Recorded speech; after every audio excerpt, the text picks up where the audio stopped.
đi đâu nữa có nhảy cùng mơ cứ lần này nhớ trong đêm đi giữa cho cứ bơ cứ uống bơ sầu có chạy cho đỡ vô hồ nó na nữ cho cây ỏ na nữ yo ít chọn dễ là nó chơi của khu này của thành dễ pa đó mà chơi lũ khu lò nó chơi dễ pa chơi từ lâu hai mà chơi dễ nó nữ sông nó u chua xử lý nó từ chặt lá lên là nó chơi có hồ mót cho để cho cháu hậu mới để cho cháu hậu này rồi về mình cứ phá cho họ chặt lá này lo hết bỏ mình đấy này nè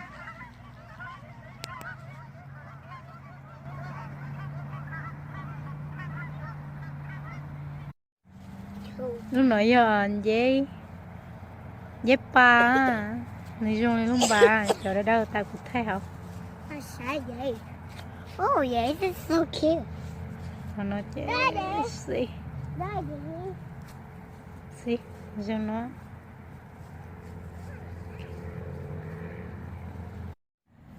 cho nó chế lọc cái đèn của nó này đèn nó chế lọc nè I saw I see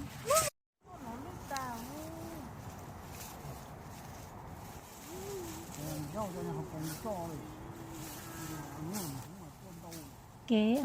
son dê nhớ cho Alaska nó chè phình tàu dê nó tao nó gần dê dê nhưng tôi nhớ cho họ họ nhỏ họ đó thì nó nó nhớ sao vậy thì sao nó thì bỏ nhớ chuyện dê nó nhớ tôi nhớ trâu trong nhớ cho sườn đông xem cho tên nên đông khóa tên đó nó chuyện dê nó chè chỉ trong nó cho nó chỉ trong nó nè đó chỉ chúng ta là nó thôi gì lên là cũng muốn cho sinh phò nhớ cho phải sinh phò là chọn dây nó sẵn đông cái đó nè chọn dây nào trong nó là nè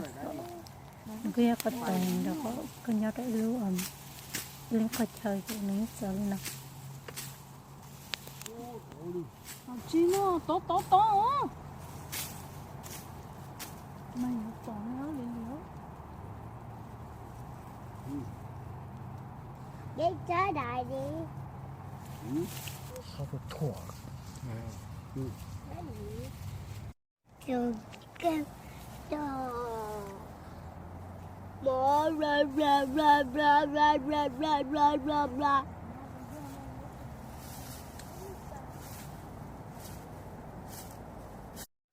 nhớ nó được con muốn mua ý nó nè ốp luôn á tao nó đi ta chỉ lúc thì nó nên cứ chỉ ta là lo nhá son dây nhớ cho nhỏ trẻ tê số cũng mua accident happen nó sẽ có thể sẽ to lon trà nè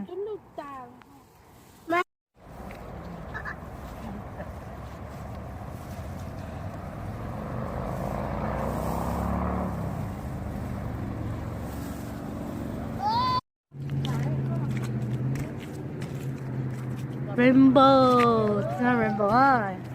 giá sợ tê tận non cho ít xa xa tận nó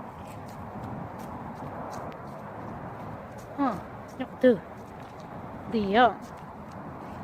đi á tree à nó xa nha nó rainbow